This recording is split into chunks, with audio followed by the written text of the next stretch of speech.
BC students federation ఆధ్వర్యంలో August 1న hello BC చలో ఢిల్లీ పేరుతో ఢిల్లీలో దీక్ష నిర్వహించనున్నారు. ఈ మేరకు ఢిల్లీకి సంబంధించిన గోడ పత్రిక ఆవిష్కరణ కార్యక్రమాన్ని ఉస్మానియా యూనివర్సిటీలో నిర్వహించారు. ఈ కార్యక్రమానికి బీసీ ఇంటెలెక్చువల్ ఫోరం కన్వీనర్ చిరంజీవులు హాజరయ్యి ఆవిష్కరించారు. బీసీ రిజర్వేషన్ బిల్లును పార్లమెంటు సమావేశాల్లో పెట్టాలని డిమాండ్ చేస్తూ ఆగస్టు 1న ఢిల్లీలో నిర్వహించబోయే హలో బీసీ చలో ఢిల్లీ దీక్షను విజయవంతం చేయాలని పిలుపునిచ్చారు. బీసీలకు 42% రిజర్వేషన్ బిల్లును రాజ్యాంగంలోని 9వ షెడ్యూల్లో పెట్టాలని బీసీ ఇంటెలెక్చువల్ ఫోరం డిమాండ్ చేస్తుందన్నారు.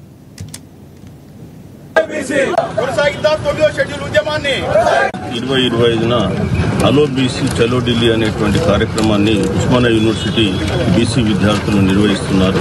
ఈ సందర్భంగా పోస్టర్ రిలీజ్ చేయడం జరిగింది. ముఖ్యంగా గత 1 ఇయర్ నుంచి కూడా తెలంగాణ రాష్ట్రంలో 42% రిజర్వేషన్లకై పోరాటం బీసీ సంఘాలు చేస్తూ ఉన్నాయి.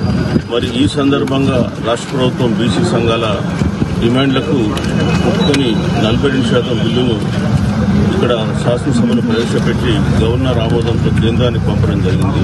మరి ఈరోజు అది కేంద్రం దగ్గర పెండింగ్లో ఉంది. 9th షెడ్యూల్లో పెడితే తప్ప ఈ స్థానిక సంస్థలు కానీ విద్యా ఉద్యోగాల్లో 42% రిజర్వేషన్ కోర్టు జడ్జిమెంట్ల నుంచి తప్పించుకోలేదు. సో సుప్రీంకోర్టు కానీ హైకోర్టు జడ్జిమెంట్ రివ్యూ నుంచి తప్పించుకోవడానికి 9th షెడ్యూల్లో పెట్టాలని కూడా గత 1 ఇయర్ నుంచి కూడా బీసీ సంఘాలన్నీ కూడా పోరాటం చేస్తున్నాయి.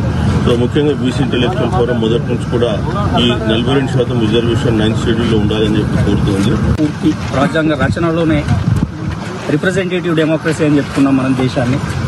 కొత్త నూతన రాజ్యాంగం సృష్టించుకున్న సందర్భంలోనే రిప్రజెంటేటివ్ డెమోక్రసీ కాబట్టి జనాభా దామాష పద్ధతి ప్రకారం మనకు కావాల్సినటువంటి రిజర్వేషన్ పాలసీస్ని అఫర్మేటివ్ కాకుండా పొలిటికల్, ఎడ్యుకేషనల్, సోషల్ ఎవాల్యుయేషన్ గురించి ఉన్నటువంటి ప్రక్రియలో భాగంగా రిజర్వేషన్స్ నిర్మించుకోవాల్సిన అవసరం ఉంది. సో దానిలో రిప్రజెంటేటివ్ డెమోక్రసీలో బాగా దగా చేయబడ్డ కులాలు ఏవైతే ఉన్నాయి లేదా క్లాసెస్ ఏవైతే ఉన్నాయో అవి బీసీ కులాలు మాత్రమే. సో కాబట్టి మనకు ఉన్నటువంటి విద్యా, ఉద్యోగ, ఉపాధి రంగాల్లో భాగస్వామ్యంలో లేనట్లయితే మనకు రావాల్సినటువంటి అందుతలేవు కనుక దీన్ని మనం అందిపుచ్చుకోవడానికి వీలుగా ఇప్పుడు ఉన్నటువంటి మన గవర్నమెంట్, తెలంగాణ గవర్నమెంట్ ఏదైతే 42% రిజర్వేషన్స్ స్థానిక సంస్థల మేరకే ప్రకటించినప్పటికీ దీన్ని ఇంకా ముందుకు తీసుకుపోవాల్సిన